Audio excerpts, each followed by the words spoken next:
I'm Joe. And I'm Taylor. And this is Joe Tells You. And Taylor is going to be periodically in the episode, and I'm going to kick it back to him when I lose a train of thought. Off camera. Off camera. Yeah. Can't think of something to say, or he has a witty retort. It's a lot of pressure on me. Yeah, got anything? Nothing yet. So, this is Joe Tells You, and I'm going to tell you how to start and obtain credit. Or if you have bad credit, how to get good credit. Or if you don't look at your credit because you're ashamed of your credit, or you have a lot of debt, or you have problems that you think you have, they're never going away. They maybe might be more to you than they are to other people. I'm going to tell you that it's important to actually look at your credit so you can start doing something about it. Quick question. Yes. What's credit? I don't know. Street cred? Street credit? Yes. This would be referring to credit cards, like your FICO score, like Experian, TransUnion, Equifax score, things like that. The things that you obtain credit for to get credit cards, get car loans, get home loans, things like that. And you might be thinking, I don't need any of those things because I make so much cash now, getting minimum wage plus tips, I will never need financial advice. But you are going to need it because no matter what, you are going to need financial advice at any level, and you're going to need it from beginning all the way to end. And I mean, from life to the end of that storied career you have, waiting tables that can never end, but you're going to get called for that big gig one day, and you're going to have to need financial advice from when you win the lottery to when you go poor to when you start working a job again and making no money to when you win the lottery again to when you get your big gig. You're going to need financial advice through all of that. And if you think that people don't need financial advice, you're wrong, because I'm going to butcher and murder all the stats. I'm going to cut that out and say I'm going to murder him. I'm going to stop it right there. I'm going to butcher all the stats. I'm going to butcher everything I say on this show. And I'm going to make up numbers that don't really exist in honor of the president. Thank you. Fake news. Exactly. Sorry. So what we're going to do is I'm going to tell you, please, guys, I'm kidding. All right. So what we're going to do is I'm going to tell you the numbers are staggering. NFL players, when they get out of the NFL, about 80% or so or more declare bankruptcy within 5 years of getting out of the league. Now you're going to tell me it's 79 or it's 81 or whatever, and you're wrong and you're an idiot. Whatever. I told you I was going to butcher the stats. We went over this. But the fact is that people getting millions and millions and millions of dollars and going bankrupt is an alarming thing. And it's alarming because when you have lots of money, you are not a protected class. When you have little amounts of money and no money, you are a protected class. But what happens is when you get a big contract to play baseball, football, whatever it is, you get millions of dollars, they think you don't need financial help. They give you a little class at the beginning of starting your NFL career, the rookie symposium, and they tell you about a little bit of financial advice, avoiding pitfalls. They have financial experts talk to you, things like that. And when you talk about famous celebrities, they have whole financial teams around them backing them. They have accountants, business managers, they have acquisitions managers, realtors, they have people that do bookkeeping. They have everything involved in finance. And you, by yourself, and Taylor's going to say, Me? No, not you. You in the audience, you think you can do it by yourself. Well, the problem is you didn't even look into it. You don't know what you're doing. You haven't researched it. What have you read? What have you studied? What have you looked into it? You can't do good financial advice, and you can't do finances by yourself, having never studied it, looked into it, or taken a class on it. How many classes did you take in high school for finance and money management? You? Nothing. Me? Nothing. How many did you take at college? Yeah. How many books did you read? Exactly. The thing is we don't really tell people about these things in this country. We don't tell people how to manage their money and finances. So as we go on about this, I'm going to tell you how to manage those things, and I'm going to tell you how to obtain those things from beginning all the way to end. Meaning from right now when you're watching my videos to when you win the lottery and you say, screw off, Joe, I don't need you anymore, and I'm gone, and I'll never need your financial advice. And then you go bankrupt, and then you come to me and say, Joe, I blew all the money. Please, I need your advice. We'll do another video. Another video. We'll do it on that. So, people lose money all the time. Everyone loses money. And you lose money in big ways. But the biggest way people lose money is not getting in on money right away. And the emphasis on this today is credit. I need you guys to understand that credit is the most important tool that you can possibly have in your financial arsenal. So meaning that you have to have money to have things. If you don't have money and you don't have a good job, you have something called credit. Credit is a reputation. Credit is a reputation you build with your bills and money management. Would you say credit's great credibility? Yes, that's it. He's on it. See, I told you guys. Yay. I told you he would be on it. I did my job. He does. Catch him on Twitter. Thank you. Do your job. Yes. So you need credit early and often. So if you say, I can't obtain these things because I don't have money, I don't have my parents to give me money, I don't have the ability to do this, you do. It's credit and it's your reputation. And you can get credit in one of many ways. But the most important thing I'm going to tell you to start out with is don't abuse credit. Meaning if you have rental membership somewhere, who has that anymore, right? Library books, things like that. If you sign up for loans or you sign up for any type of, you get a ticket and it goes to collection, stuff like that. Those are ways that you can get bad credit without ever getting credit. And the important thing is when you get bills like that in the mail, cell phones, tickets, anything like that, set up a payment plan, manage those bills, and pay them. Because if you don't, they will come back and it will be harder for you to obtain credit. Because starting from zero and earning credit is way easier than starting from negative and earning credit. Exactly. So zero, here we are. There you are. You have nothing. Okay. So if you sit there and you have nothing and then you go all the way back to negative, right? You have to dig your way out of it. Slowly, slowly, slowly. Dig your way out of it to finally get to zero. And then you get to start building credit. That's how it works, right? So if you start at zero and you start building your credit. Oh, that's the other way. There we go. That's this way. The left and right is confusing on the camera. Let you drown. Exactly. So if you build credit, it's much easier to build it starting from nothing than starting from negative. So here we go. And I know you guys are going to make fun of me, blah, blah, whatever. I don't care. Just ask your damn questions. Okay? Got it. Thank you. Twitter.com. Twitter. Please and thank you. Please and thank you. This is going to be all day long. Joe's yelling at us. This is the Joe tells you, not you guys tell me. So get it early and often. Don't let bills go unpaid. Don't let things slip. And if you're wondering how to obtain credit or what's the best way to start out getting credit, well, here you go.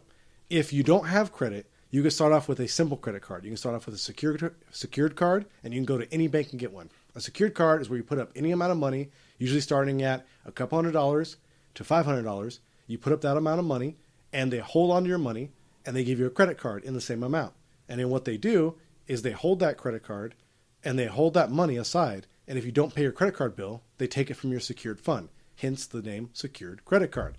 So what you do is as you earn your reputation and you pay your credit card for 6 months to a year, depending on the bank and the structure, you get to get that money back and you get an unsecured credit card, which is a credit card that you don't need to put up money for. And then you have a credit card that you can use for bills, gas purchases, etc., school books, whatever you want to use it for. So you first start with obtaining a secured credit card or a low balance credit card of $500. And over time, you start when you're 18. And then over time, you build that up to $500 limit, $1,000 limit, $1,500, $2,500, $5,000, $10,000. So when you look at your parents' credit cards and you go, oh man, I'll never be them because they have $10,000 of credit cards. Yes, because they've been working on their credit for years and you haven't. You just started out. You're going to have it. Don't worry. If you pay your bills on time and you get your credit card, you're going to have it. So that's how you start off getting your first credit. Then you get things for personal loans. Say you need to pay for school books or things like that. Okay, you're going to say student loans, stuff like that. We'll get to that. But I'm telling you the easiest ways to start out first without drowning yourself in debt. So personal loans could be $1,000, $1,500. Sometimes they're great. They can give you like 5, 8, 10%, and you can buy things you need for school all year. And then in the summertime, when you work more hours at whatever job that you do, you could pay those things off. And then by the time the school year starts again, you could start anew. So we want to do secured cards, personal loans, and then you're going to say, what about my car? Okay, here's the deal with the car. If you can, sometimes you can't. I understand. I get it. But if you can, maybe you can borrow a car or start out with a very cheap car, an affordable car, one that you can pay several $1,000s for, $3,000 to $4,000, $2,500, whatever. Older car, car maybe 10 to 15 years old. that you can get from point A to point B. It's not about style, not about luxury. Get the car. So you can get the car to get to the place, to get the money. So you get the car to get to the job, to get to the school, to get you paid a good, solid amount of money from an actual job that has a skill. And we're going to talk about skilled labor, regular labor, minimum wage, stuff like that. The difference is we're going to go over it. So if the video doesn't pertain to you, we're going to get to you later. I'm telling you how to start out when you don't have anything, from zero to student to poor to nothing to getting something. So the next thing, if you go and get a car loan, what's going to happen is you're going to have to put a big down payment, and you're going to get a big monthly payment. So if you go to a car dealer and you start putting money down for a car, if you have no credit, they're going to take advantage of you. They're going to charge you higher interest. They're going to charge you more money. And they're going to give you a car that you're going to pay about double the amount for by the time the car is paid off. So it's better. I know you want a new car, and it's fine, but it's better to start off having a credit card, having some type of personal loan, and then getting that credit, and then go get a car, because then you'll have the credit to obtain the car, because you'll have built trust and you'll have built a reputation, and then you can go get a newer car.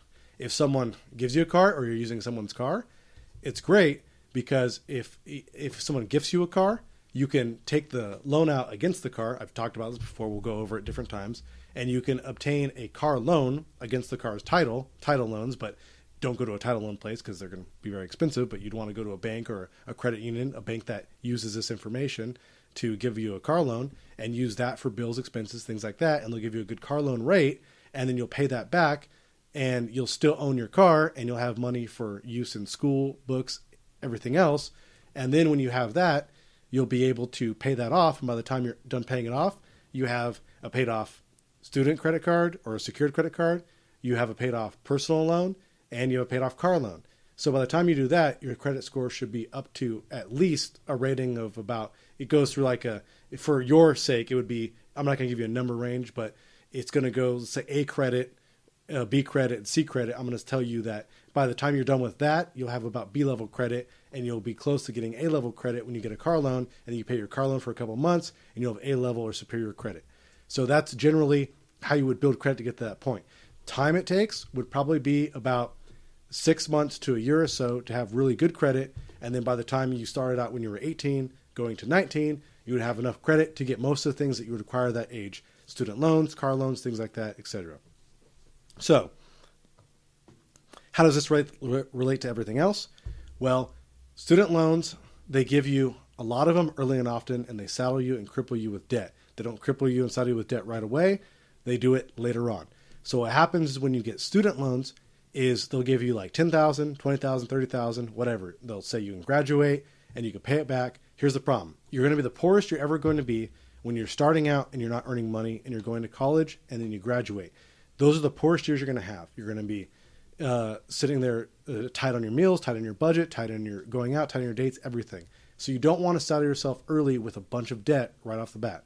So what you're going to do is you're going to graduate from school, and if you got a bunch of student loans, once you graduate, most of them have, you can defer them, but you have like 6 months or a year after you graduate to pay these loans or start paying these loans off. So what you'll do is you'll have your first payments on your student loans. It'll be $300, $400, $500. Sometimes it can be thousands of dollars depending on how many loans you've actually taken out. That's bad because at your first job, when you graduate from college and you're starting a family or you're looking for a house or home buying, things like that, that will affect you for everything that you do. So if you can, the best way to do it is I recommend trying to work at a part-time job while going to school and concurrently, same time, paying down debt and working and going to school. And I understand it's a lot of work, but so is life. It's Quick question. Yes, you in the back. You in the back, sir. Yes. Yes. You talk a lot about school. Yes. People who are already past school, or they say no school for me. Job market. It's the beginning. That's why I'm doing the very beginning. My apologies. Yeah. Just jumping ahead. Yeah, if you have, I didn't see your notes before the show. if you absolutely have no money, you're starting out from the very beginning, and we'll go over this. And man, let me tell you, that Taylor guy, he is on the ball with the questions for the We Tell You show. He's already starting. He's researching. I can see him thumbing around on that phone. Sorry. He's good. So we're going to go over that, and we're going to go over many of those things. But this is how you start out. So we're going to go over when you get past this, because he's already been through the lessons. He's already done. He's past. Okay, how do I get my mansion? Okay, Taylor, could you wait till the We Tell You show? We'll go over it. Damn it. So The car loans, student loans, getting towards a home loan, and the important things about credit. I'm telling you right now, listen to me and listen to me very carefully. If you've never listened to anyone in your entire lives, seriously, don't listen to anyone but me right now this second, okay? Do not spend your credit cards on useless things. Fast food. Seriously. Like, don't sit there and spend on useless things. Take your wages or your tips or something that you get from your job and spend it on food and things that you don't really care about. Use your credit cards for things like necessities, right? School books, paying your tuition fees, paying for critical things that you need to be paid for. Like, say you have car repairs or things come up where you need maintenance on your car, stuff like that. Don't ever use your credit cards for things that you can't afford. It will go crazy before you know it. You will rack up debt and you'll get into trouble. But before you know it, if you follow the system that I lay out, that I did myself, what will happen is you'll have tens of thousands of dollars in credit by the time you graduate or by the time you have a job in your first job, and you'll be able to utilize your credit for emergencies and things that would normally cripple other people. Now, traditionally, everyone's going to laugh when I say this. What everyone would recommend that you would do is to save your money for emergencies, save your money for a rainy day, stuff like that. A rainy day means nothing. A rainy day is actually this. It's for unexpected things that are going to happen. Your car your tires go flat, you need to be towed, you need a car repair, you have an emergency come up, things like that. You have to pay for something, you have to loan money, an emergency fund to yourself, a friend, a relative. That's what rainy day means. It doesn't mean just rainy day. Like, it rains, you're going to waste some money. It means things that happen that are bad that you need to spend your money on. So this is what you're saving the money for. And if you don't save it and you don't save the money, this is what you use your credit cards for, to get you out of an emergency situation that would hold you back financially if you had those things happen, because life will happen. Those things will happen. You will have those things come up whether you like it or not, and you need to be covered. And if you don't have the money to cover yourself, it could cripple you and the things you want to do, because you have to be paying out of pocket for those things. So credit cards could be your lifeblood, they could be your savior, and they could be your downfall if you don't take them seriously. So I can tell you how to obtain credit, how to get better limits, things like that.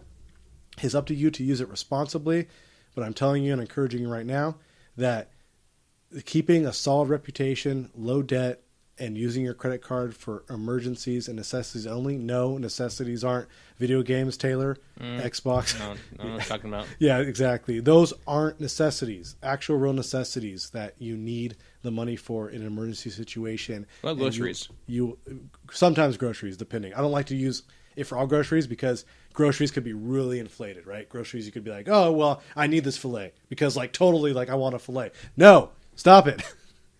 Stick to things that get you money. The rule is that this is the Joe rule, okay? The rule is stick to things with your credit cards and your money that make you money, right? What makes you money? The car taking you to the job, the car taking you to the school to learn the skill to get the job that pays you way more money after, right? Those are the things that make you the money. So you pay for the things that make you the money. You don't pay for the things that don't make you the money. You pay for the things that help you get to the next step. You don't pay for the things that help you unwind, or you don't pay for it for food, because food could be, oh, well, I needed nutrients, so instead of nutrients, what I did is I bought 2 pizzas and I bought a bunch of soda, stuff like that. No, things that make you more money. Eating doesn't make you more money. Doing stuff like that. So if it's not about money making and you can't understand it in a concept of inflated, like investments, things like that, the basics, the things that get you to the job, things that get you to school, things that get you to the class to maybe learn a skill or a trade school, things that get you a certificate in a training or a skill that you want to have, so you want to make $15, $17, $18, $20 an hour, stuff like that. The credit cards and the money pays for the things that make you the money. And this is the beginner's lesson in credit. Better not spend that money, Taylor. He's looking at me.